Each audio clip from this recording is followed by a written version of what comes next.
Got some Stephen A. stuff to get into, man. This brother right here, I think this is gonna make you sick hearing this, because it made me.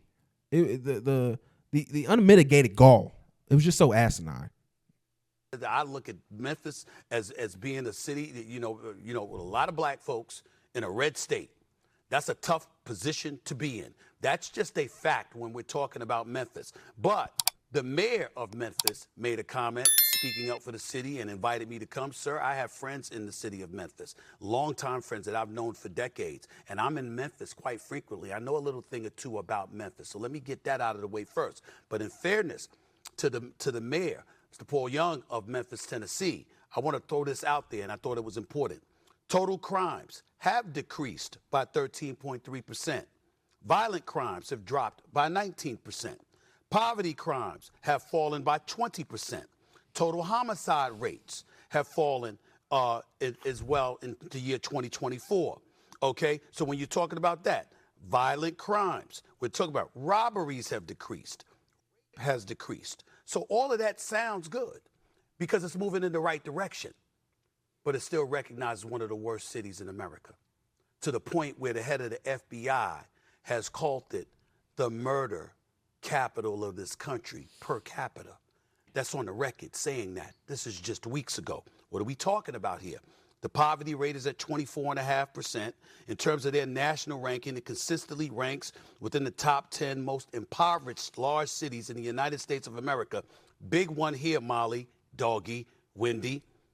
40% of the children in Memphis live in poverty. I hate and when when we're talking about all of those things and you're talking about the troubles that exist, these are the kind of things that contribute to the city being deemed by some within the NBA community as unattractive. Let me just give a little backstory. So what happened is Ja Morant is obviously the guard for the Memphis Grizzlies, and there's been just discussion around trading him. Would they be able to get other players to come to the city? And Stephen A. put up to the fact that, hey, there are players who are essentially scared to go to Memphis because they wouldn't feel safe. So he reacts. People talk about, hey, that's not the case. He brings up Jimmy Butler, and he says this. So were you about to say something? I was going to say, I just hate when people talk about black cities being poor without talking about the disenfranchisement that led to that city being poor. No, that's 100% in regards to that. There's another clip I want to add to this. The city. I want to be protective of the cities because I love my peeps. And the bottom line is that I think the citizens in Memphis, I think a lot better. His forehead is so large. It's so large that it's distracting. Oh my God. Like this man, like he has to be East African somehow. Done for them. And Ja Morant staying put and being the galvanizing force that he can be, I think will assist in that. That's what I was trying to say. I apologize if anybody was offended by it, but facts are facts. There are concerns in that city. And as a black man in this country who cares about my peeps, I'll be damned if I'm going to be silent when all of these troubles are taking place, although things appear to be getting better statistically anyway. Still a problem. So, no, and again, my problem with this is when you're going off of these statistics and you're having this conversation around it, you're ignoring, like you said, the root of why a lot of this stuff is happening. And then you don't even go into the fact that what we've discussed that was going on in Memphis about all the violations with Elon Musk's company, where you have folks treating the city like it's not important. If it's the black portion and the poor portion, cool, we'll do whatever we want. And it's like the throwaway. And then you ask yourself, well, why do we have this crime when you don't have a community that invests in people? Yeah. And far too often we keep painting this as this issue of culture and it, you know what? It is an issue of culture. It's a culture of not valuing people. And that's what you get. You can't bootstrap your way out of generational poverty. Like it's extremely difficult. Especially when farther the jobs that become available require more and more of a different type of education level or experience that requires money and training and time and just aptitude. And when you're not getting that built early on, what do you expect is going to happen? These are the results that you're going to get. We are not investing in people and in these schools. We're just cutting programs. We're just cutting avenues for actually seeing a better life. And then we don't even treat the people who are working, trying to do the best. They're very much no difference. Yeah. So they don't get paid a livable wage, barely get health insurance, co-pays high as shit. If there's one emergency, you're homeless. Most people in the United States are one emergency away from being homeless. Most people in the United States have less than $6,000 in their savings account. And I think the thing with Stephen A. and why I get what he's trying to say, because again, he's trying to be a politician. He's exploring that option moving forward. So I get how he's trying to explain. But when you highlight those statistics, you're not really going to the root of the issue, and it's only going to be used to say black people are the problem, which, regardless of what people want to believe, what the content they consume, that is not the case. It is not black people being the problem.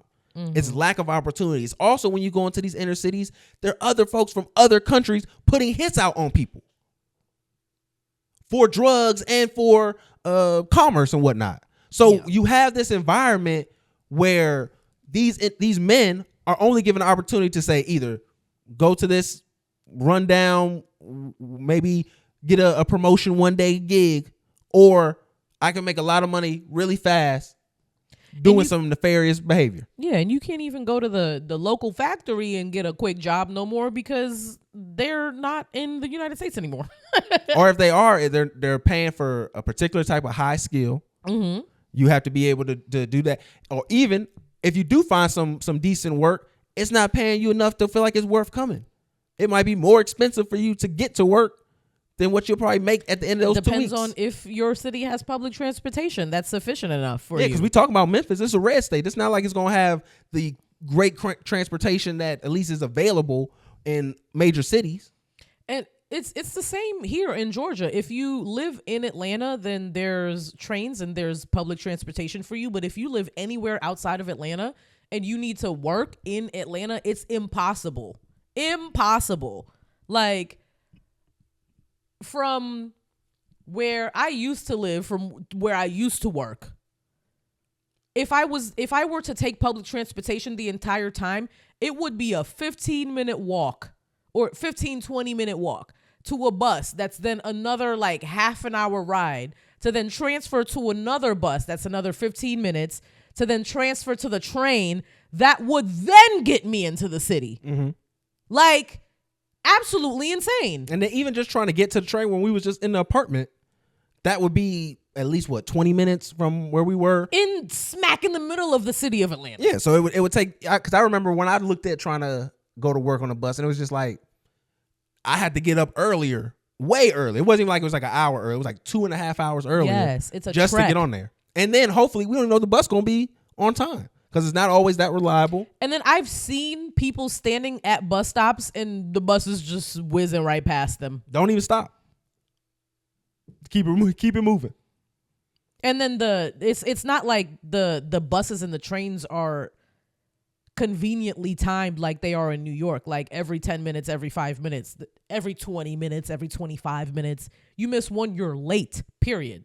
And that's how I'm pretty sure. And then you're fired. And then I'm pretty sure Memphis is a very similar. I'm pretty sure there's less resources and transportation. Yeah, so I don't like these types of conversations. If you don't want to like talk about the entire nuance and all of the factors that lead to this area being so poor and disenfranchised, and you just want to blame the people for being lazy and black, like it's not a conversation I need to have with you. And then the highlighting of crime, and then trying to use other affluent black men who are in the league to kind of justify the accusations. And again, they do have a level of fear, but it gets real crazy when your white counterpart Bill Simmons goes out and says, I walk around Memphis all the time, I feel safe all the time. So you see this idea of you, Stephen A., that's going to get painted as, oh, you're going to demonize black cities, highlight the poor behavior that may be going on there, and then act like, oh, I'm trying to be better for everybody, when all you did was just spit on the city. And you didn't do nothing positive. And like you shitted on, like, I don't want to say he did shit on it. It felt as though that you were talking negative even about the improvements. Yes. Because it was like all of this happened, but niggas still don't want to go there because it's dangerous. But all of that happened. And that was the thing where it's like you highlighted the perception of it. And then you highlighted also the FBI saying after looking at the metrics over time, that has to happen over time. They can't just say per capita just because. You have to look at the numbers. When the police say that, you highlight this moment when there has been major steps to improve. And then if you even just ask maybe a few questions about what's going on in the city, they'll tell you what was highlighting a lot of that violence. Yeah, cartel wars and shit. And the music. When you have guys who are involved in both of that kind of the industries, where those two bleed into each other. So we can get into a little bit of that because your girl is lying. Angela Simmons is a liar. And I want y'all to understand that. I'm going to play this clip. I'm not playing the whole thing because it's extremely long. I don't know why she was talking this long about it. But she sat down with Angie Martinez and she revealed her current status with boyfriend Yo Gotti.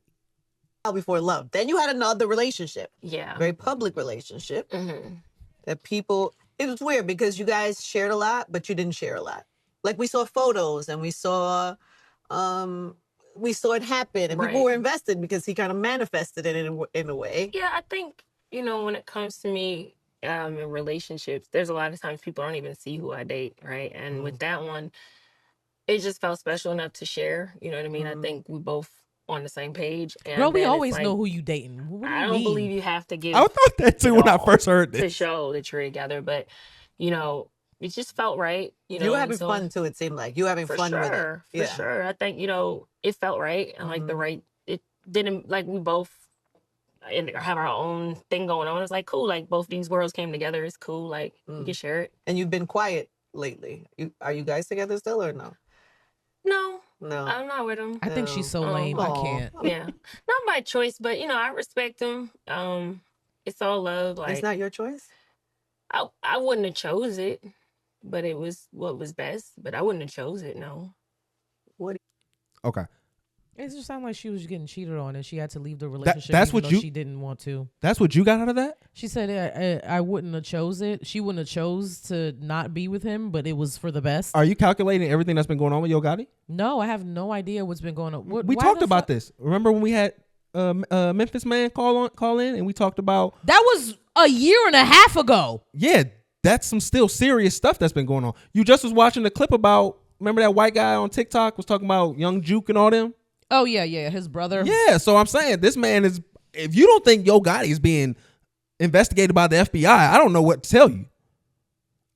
And that's what I think what that is. She's trying to hide that they're close to each other because she knows he's under federal investigation. And she doesn't want that to be a part of anything she got going on. Don't she got kids and stuff that's not with him? She has a child. So so she has a kid, so I can imagine. How is she trying to hide No, her connection with him by having a very public interview about why they broke up and then saying that she wouldn't have chosen this for them? I think that's not her trying to hide it. I think that's making perfect sense of her being said like, hey, I don't know the whole. I'm not going to spill the whole beans. Also, I'm not going to stick to a lie that I know is not true. So with her, she's just saying we're not together anymore. So for anybody who's his enemy, you don't have to use me in any way to try to get to him. For anyone who's a law enforcement, you don't have to investigate me and see anything I'm doing to see if it's connected with him. That's just a public sentiment to it to say, hey, we're not together, but you can still hear in the way that she's talking. If you listen to the rest of this interview, you can hear she's with that man. She is just trying to hide to act like she's not. Because she is probably scared. He's probably scared. Well, a lot of stuff going down. If what's going on, then that's smart. Then, keep yourself safe. I'm not riding or dying with you. Period. I think she wants to, though. Remember, she brought that gun to the...